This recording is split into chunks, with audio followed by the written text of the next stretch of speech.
Alexa Aludia Putri Muslimin Makarim. Saya dari Program Studi Pendidikan Bahasa Inggris semester 1 dengan NIM 20250110201010. Di sini saya akan menjelaskan apa itu alinea dan paragraf. Pasti kalian semua sudah tahu kan apa itu alinea dan paragraf. Jadi di sini saya akan menjelaskan dengan singkat saja apa itu alinea dan paragraf. Dan paragraf adalah istilah yang merajuk pada hal yang sama, sebuah bagian kalimat tulisan yang terdiri dari sekumpulan kalimat yang saling berkaitan untuk mengembangkan satu gagasan atau ide pokok tunggal yang ditandai secara visual dengan garis baru yang menjorok ke dalam. Paragraf dan alinea berfungsi untuk mengorganisasi informasi, mempermudah pembaca memahami topik, dan membentuk kesatuan makna yang utuh, biasanya berisi kalimat topik dan kalimat penjelasan lainnya. Yang kedua itu ada unsur-unsur alinea atau paragraf. Yang pertama itu gagasan pokok atau ide pokok, inti atau topik utama yang menjadi dasar pembahasan dalam paragraf. Yang kedua, kalimat utama, kalimat yang mengandung gagasan pokok biasanya berada di awal tetapi bisa juga di tengah atau di akhir paragraf.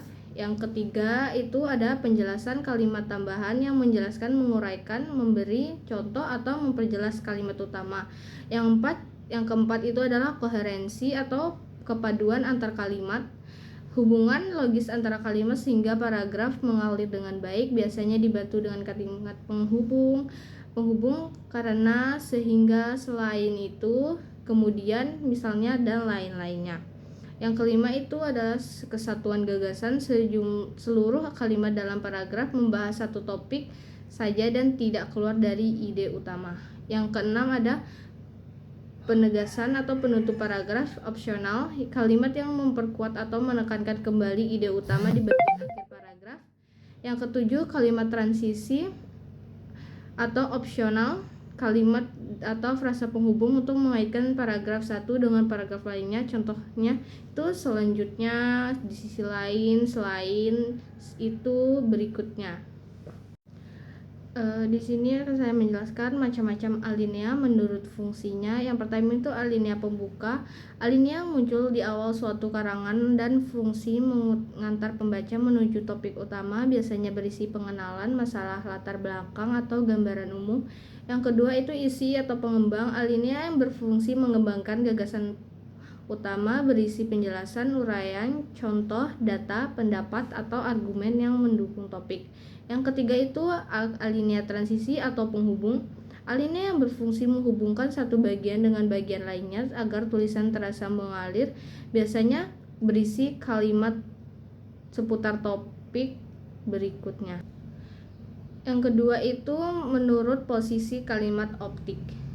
Yang pertama ada alinea deduktif, kalimat topik berada di awal paragraf kemudian diikuti kalimat penjelas. Yang kedua itu kalimat induktif, kalimat topik berada di akhir paragraf setelah penjelasannya. Yang ketiga itu ada alinea campuran, kalimat topik berada di awal dan ditegaskan kembali di akhir paragraf.